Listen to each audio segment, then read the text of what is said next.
I have a lot of interesting Scots pines that I've been wanting to work on for quite a while. These I acquired from a collector who didn't want any more of them, and they were only partly trained, but I've been gradually trying to refine them over the past couple of years. So this is one of those very interesting ones because it's been bent to form this funny curly shape, and it's got so much potential that I wanted to take you through my thought process as to how I would improve that. If you look at this tree closely, in fact I will now just switch the camera, bear with me. So let me explain to you the features of this tree. So this tree has this beautiful twist at the top, almost like a question mark. Look at it, it's absolutely like a question mark. And the question mark means doubt, question, what can we do with it? So this is the big question. So probably I'll call this tree the question. And I prefer this as the front, although a number of people have seen it, they think that it would be better the other way. So let me show you the tree the other way. I'm working, by the way, inside the office because it is quite late in the night, and rather than go out into the cold of the nursery, I'll work inside. So this side is a different perspective altogether. These are genuinely old trees. With Scots pines, you can't fake the age.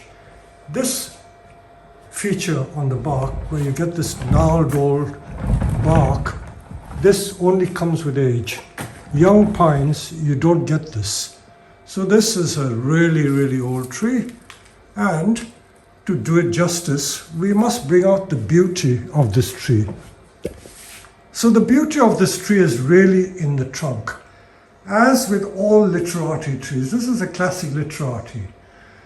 The trunk line, like the brushstroke paintings that the Chinese literati scholars created, were the be-all and end-all of the composition. So, for my money, this seems to be one of my favorite expressions now, for my money, I need to emphasize this trunk line. It shouldn't be cluttered and hidden. If we were to turn the tree around the other way and try to use this as the front, how could you get away with it? I know you've got to thin the foliage, but it would still not look right. So rather than waste too much time deciding, I have more or less decided that the beautiful face of the tree is this side. And I will keep most of the foliage at the back so that the foliage at the back will act as a foil for the front of the tree.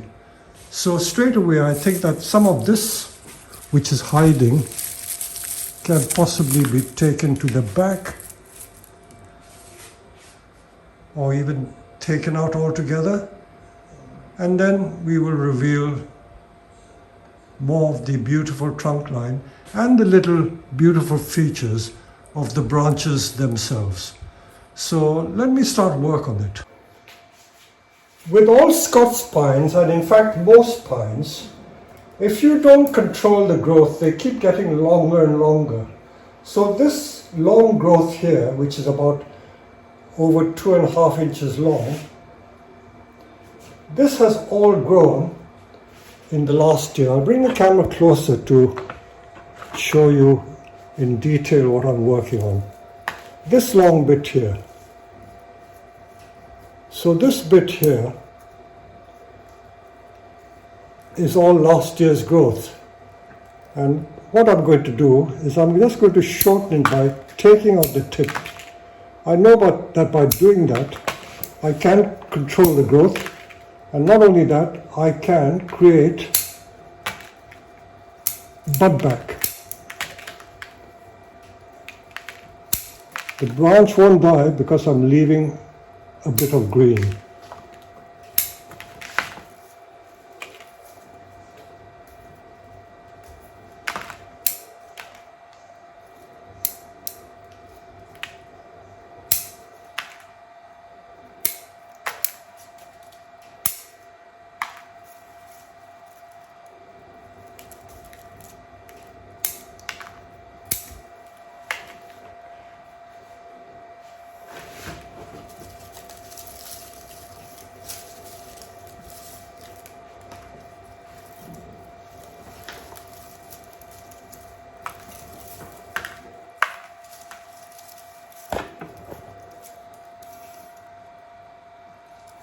Now this is very cluttered there. I think if I took that away, I can show that beautiful curve much better. So this is quite a big decision I'm going to take, and I'm probably going to, not probably, I will remove this branch. So when I remove the branch, you will see the difference. This is the branch I'm going to get rid of. Taking all that out. So I can show that beautiful line. I can keep that in case I want to wire it that way.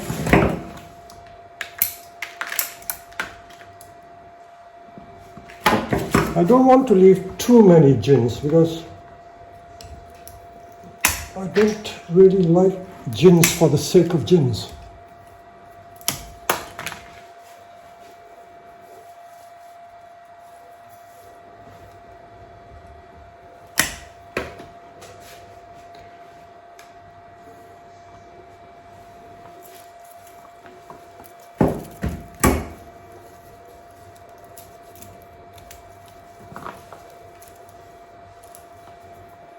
So I'm just still going to just shorten the tips of the shoots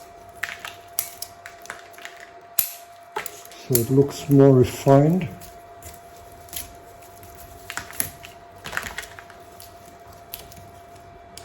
There's still far too much.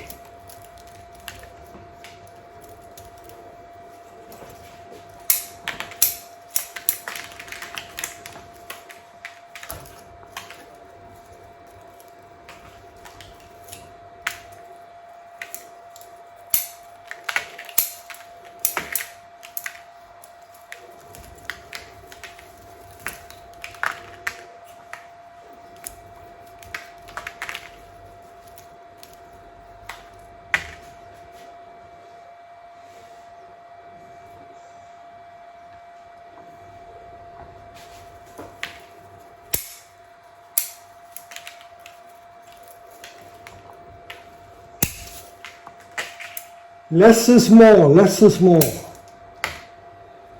If ever you are doubtful about taking a branch off, bear in mind that principle.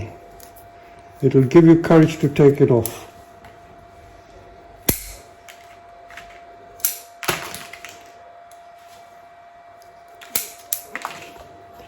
Okay, let's have a look at it again.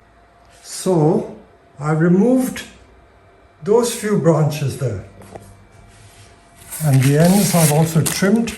I just keep everything there in case you think that I've been bluffing you. That's what I've removed, mainly from the bottom there. I'm going to wire those, and I've now been able to show the lovely S shape more clearly.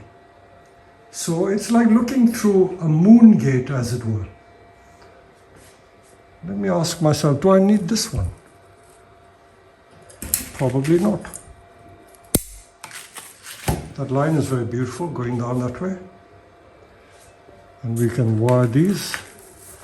And these can be all wired flat. And just by doing that, I've created a much more beautiful line. So the back is going to be thinned a little more, and then I will proceed with wiring. So I'm going to start thinning the back a little more because it's very, very congested. So all I'm doing first is to shorten the needles because they were not treated last year. They need to be shortened so they can be much tighter in growth.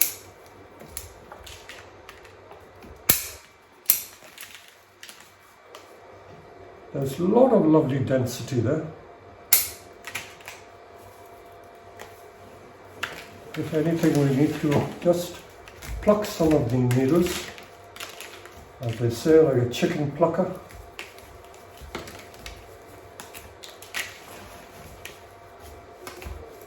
They say that by plucking the needles, you can encourage a bit of bud bank. Of course, if you pluck too much, you can weaken the tree. So you've got to be careful. It's a careful balance as to how much you pluck. If you pluck all the needles, of course, that twig or branch will die. So I'm trying to keep just the needles at the tips of the twigs. And of course, once they're wired, it will begin to look neater. Pity I don't have a cameraman here, but you've got to make do.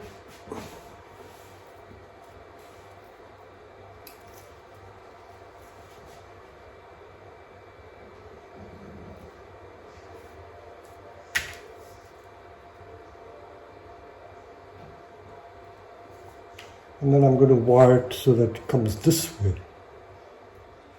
So I'm now going to do some wiring, and this is the part, unfortunately, because I don't have my cameraman here,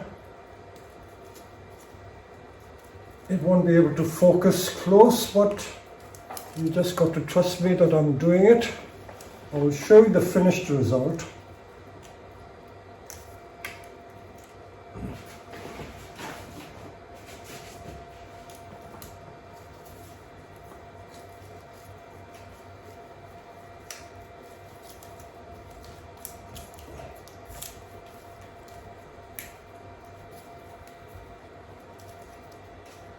Wiring is one of those activities in bonsai which are very necessary or essential, but it is a very tedious process. It's like studying. I remember when I was a student, I knew that studying was important, but I hated it. So same with wiring.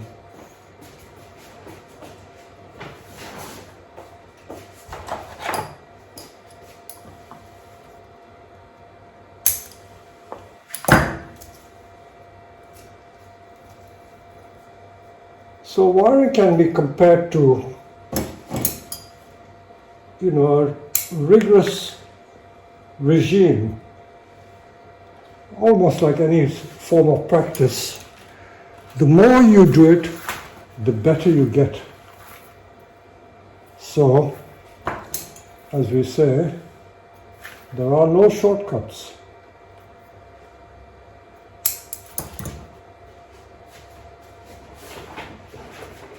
I'm forever looking for two branches to wire.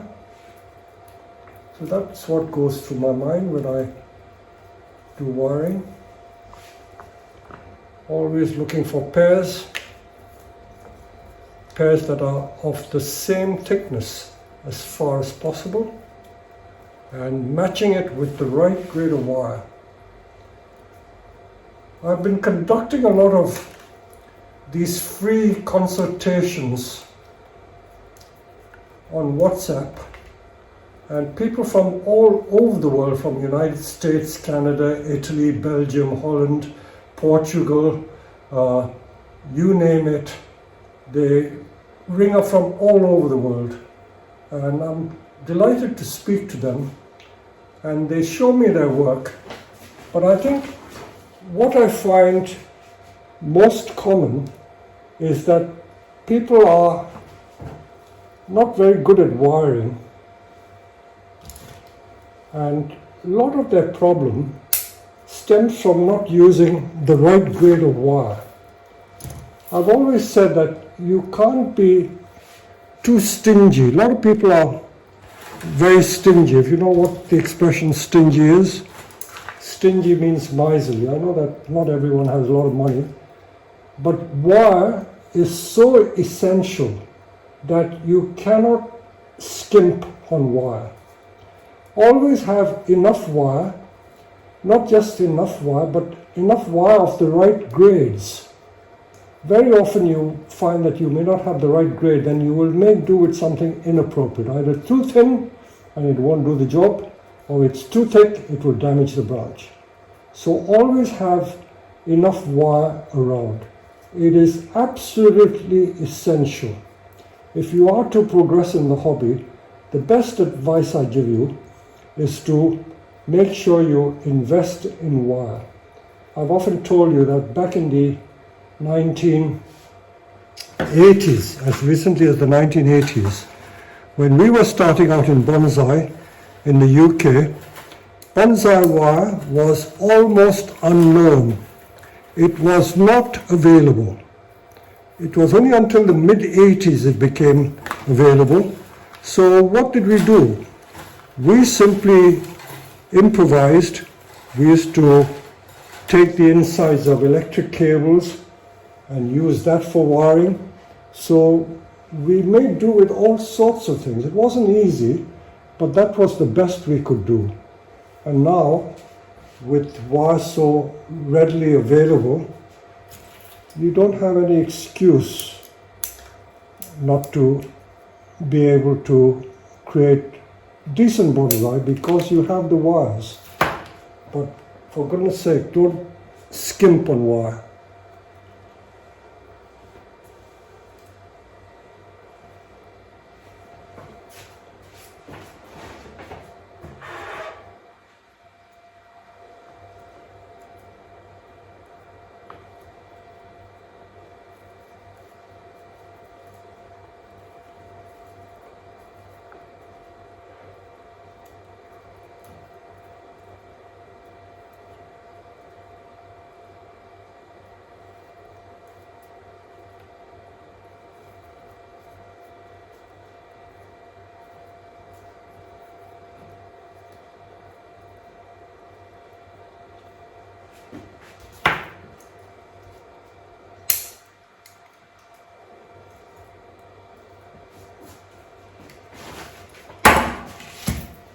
So this is the lower pad that I've wired. You can see the wiring.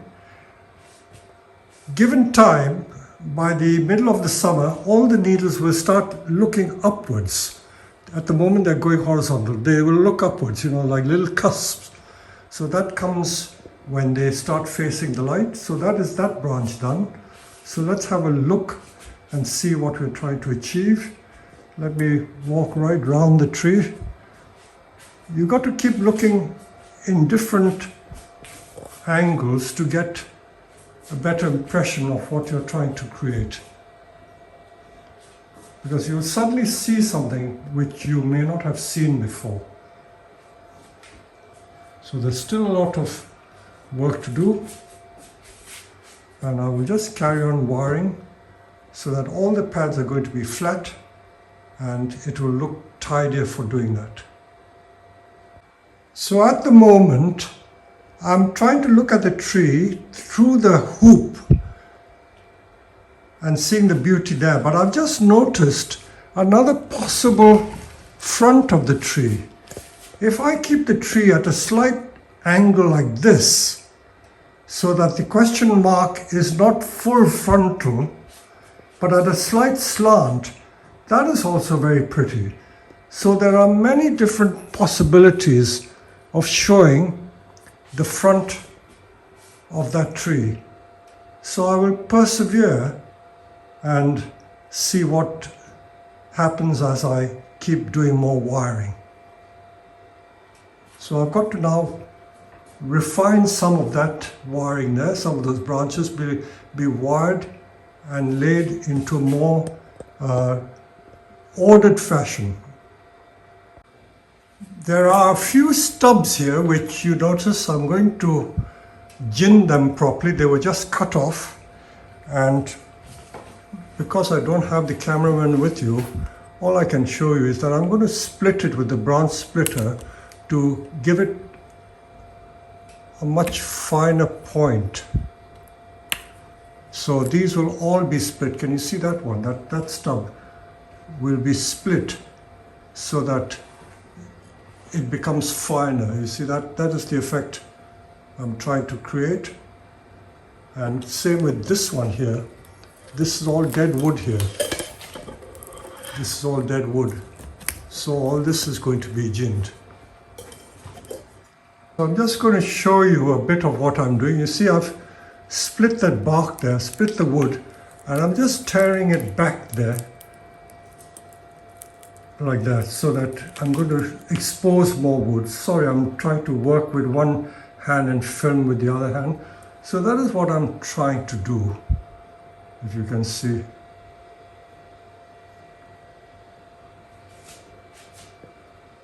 Can you see the effect? What I want to show you here is a special bonsai tool. You must be wondering what the special tool is. No, it's not a special bonsai tool. This is just a potato peeler. And I find it very useful to shave the bark of the trees. So again, as I say, you don't have to buy expensive bonsai tools. So when it comes to certain jobs like this, you see how useful this potato peeler is. So that would have saved you a bob or two. So that's a useful thing to do. You've got to be careful with pine bark not to take the flaky bark off, because the beauty of the pine is in the bark. And I also use ordinary kitchen knives to do the job. Let me adjust the camera and you can see there are these bits which are dead wood, and I'm going to take the bark off this. And ordinary kitchen knives also are very useful. So all this, because this is a dead branch, it's not a live branch, it's very hard to get the bark off.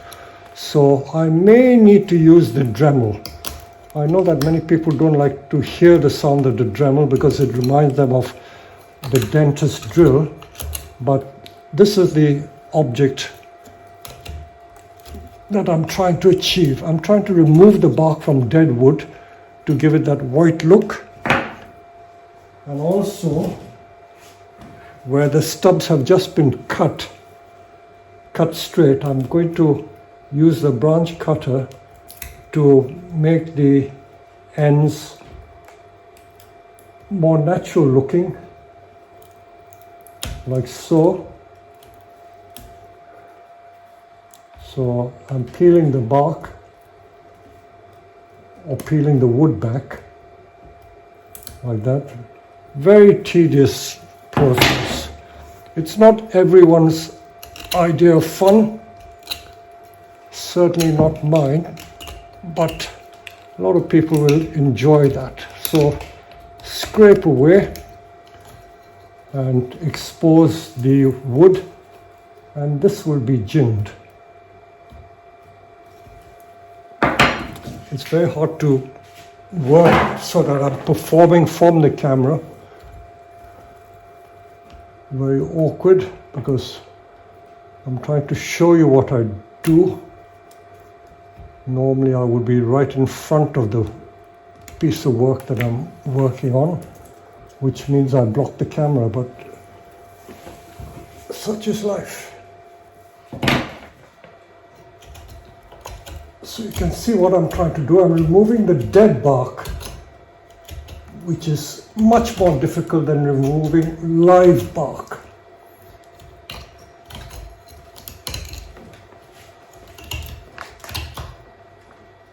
This could take lots of time.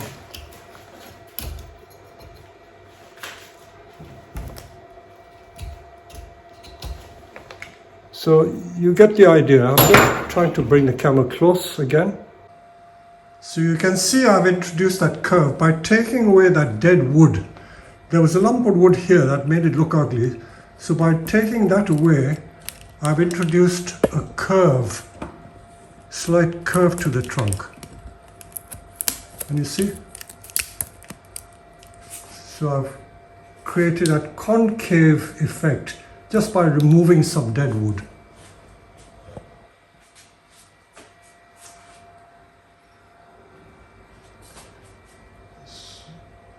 So the more I look at the tree, the more I like it.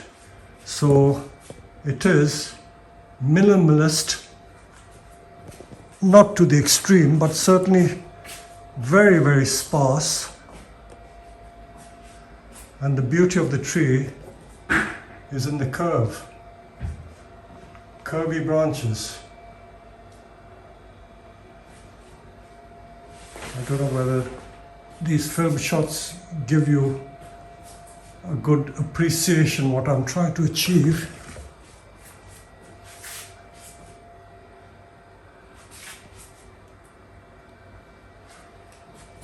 See, there's more dead wood underneath here. If I take away that, I'll get more curve as well. So after just a little bit of wiring, that's all I did remove. The tree didn't have much to begin with, so that is the foliage I've removed, mainly the tips of the shoots, one or two branches, and I'm reduced to here now, and you can now see the beautiful line of that question mark. And there are a few odd bits of gin that I've got to refine more, adequate amounts of gin there. So this is looking at the tree in its entirety. As with all trees, looking at it in real life is quite different from seeing it through a camera lens. The camera lens doesn't really do it justice, but this is the effect that I've managed to create. You can see we're looking through the curve.